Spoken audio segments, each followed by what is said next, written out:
Surprise! It isn't time for a quarterly balance patch, but we have a lot of changes, and those include changes to the Imperial Guard Codex that isn't even out yet. You know, that thing that none of us have seen. Well, it changed while you weren't looking. And it isn't the only element to get changes, not by far. Those new detachments we got in December for Grotmas have been altered, and this includes some changes to the Deathwatch and how they operate. You know, again, they changed them again.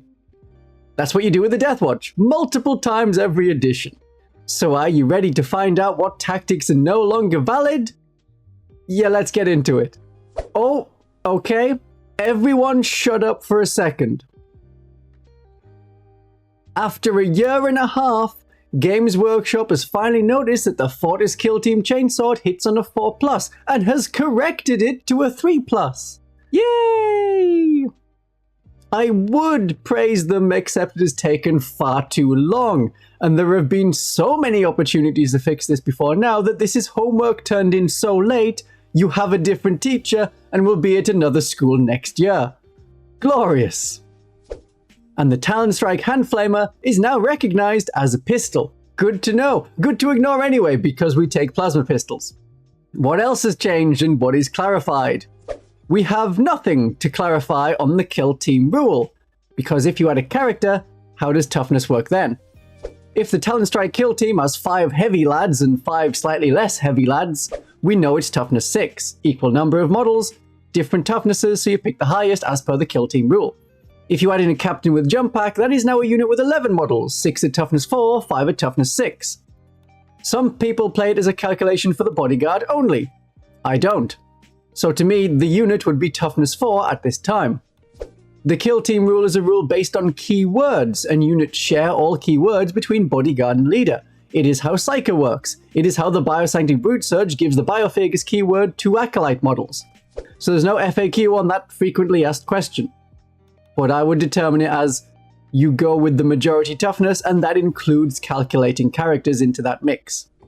More recently, with Index version 2, Index Revenge, there have been questions on how the mission tactics work within the Black Spear Task Force.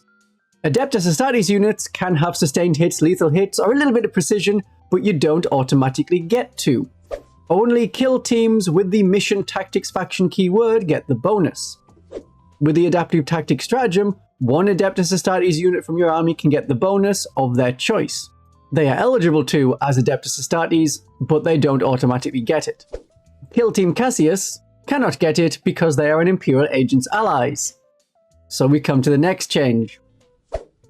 What about outside of the Black Spear Task Force from the Deathwatch Index? The Deathwatch can be used in any of the Adeptus Astartes detachments, like the Librarius Conclave, the Gladius Task Force, any of them.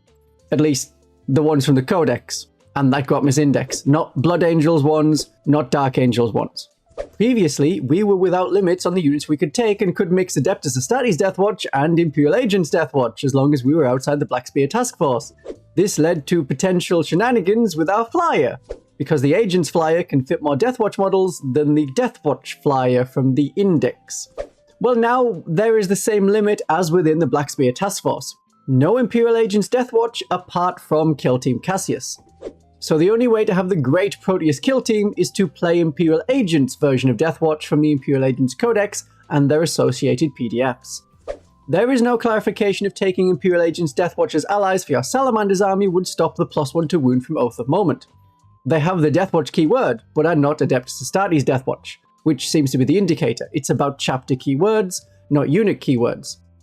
So a Salamander or Ultramarines army can have Deathwatch allies from the Imperial Agents and retain their +1 to wound against their Oath of Moment target. It is a very powerful ability, I must say.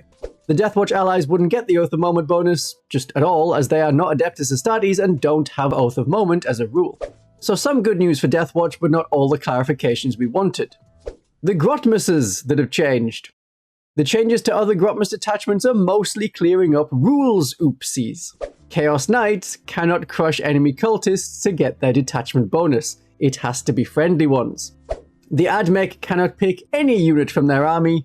They have to pick Adeptus Mechanicus units. So you can't put it on a Knight, you can't put it on Deathwatch allies.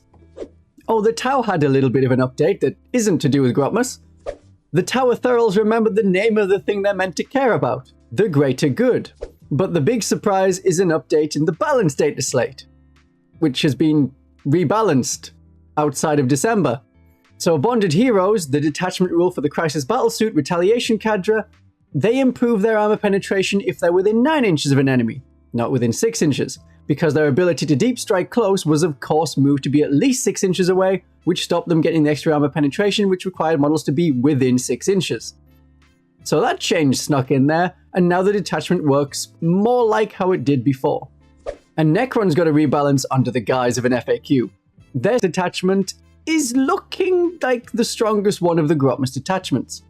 But their reactive reposition is now a D6 move, and Unyielding Forms and Merciless Reclamation are 2 command points. I don't think this was a mistake. This is clearly an update to make it less powerful. Merciless Reclamation for 1 command point was very strong. Other factions have to do something like disembark or arrive from reserves and target enemies on an objective to get the +1 to wound. And then Adeptus Sororitas also need to be within 6 inches for that Rites of Fire stratagem to work. There is no change to the Genestealer Cult Final Day or the Sisters Champions of Faith detachment, which is good. It means I don't have to replay test anything and that video can go ahead as planned. Soon. Put a little explainer on the final day and what we mean by lost wounds, that would have been appreciated. But it hasn't happened. There is no Games Workshop article mentioning or explaining these changes. You have to go to the Warhammer community and check the downloads page for anything new for your faction in the December balance update, the FAQs, and the field manual. Then you'll see if there's any changes. Like there are to the Imperial Guard. Oh yes, the Imperial Guard, the Astra Militarum. Their book isn't out yet, but it is out of date. What a world we live in! The first big change is to the Siege Regiment Detachment rule. You can no longer potentially slow down the entire enemy army. The maximum number of units are limited to battle size as per the table already on those rules. So be careful the order you roll for enemies. There is no point rolling left to right and slightly slowing down some Gretchen that were going to remain stationary and some super fast Orc vehicle when Meganobs and Orc boys should be your priority. And the change to the off-map artillery and the basilisks, you no longer modify advance rolls, just movement and charges. So if the enemy advances, they're not taking an additional -2 to their move. The recon element detachment rule clarifies that it is based on models that have the benefit of cover. One model in cover does not give the whole unit an extra +1 to the save, because that is technically a unit in cover. It's models. So you may have some models with a 4+ save, some models with 3+ save. It's like the benefit of cover, which is confusing in itself. The units have had some minor changes, but oh my, the points are out. The actual official points for day 1. Not the madness printed in the codex. And it is a sea of red and green indicating that most units, the vast majority of units, have changed in points.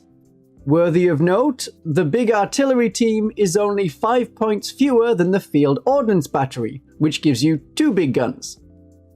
That kinda might mess up some advice I have given, or I'm about to give, in PowerPoint form. Ah well, foreshadowing aside, you can see that the Krieg Engineers are 70 points for 5 and 95 points for 10, not 35 points for 5. That may be too many points for most people, and it pushes you to consider their value as a unit of 10 instead of as 5. I think 60 points for 5 would have been enough. And something you can't see on this page, almost all of the Imperial armor units are gone. Thankfully, the cute Cyclops demolition vehicle survives. So those units not appearing there will not be valid for some tournament play, and for the rest of us not taking Imperial Guard to a tournament, you will have to wait and see what's actually listed when the Legends PDF is updated. And then you won't just see what's there, you may see things have changed. Because the things written in the Codex have changed. The Tempestus Scions changed from the words written in the Codex. Their command squads are not regiment units, and they can indeed deep strike. Their bolt pistols and plasma pistols hit on a 3+, same as in the Index. And speaking of pistols, the Krieg Heavy Weapon Team last pistol is not 48 inches, it is 12 inches. I feel cheated. This was the real long las. And speaking of Krieg, Games Workshop remembered that among the weapons options for the Death Corps of Krieg, there was meant to be a bolt gun. That whole datasheet and their options are still a mess, which continue to cause fights, and will do so until the unit is updated with the Codex in the app. So check out what I mean now.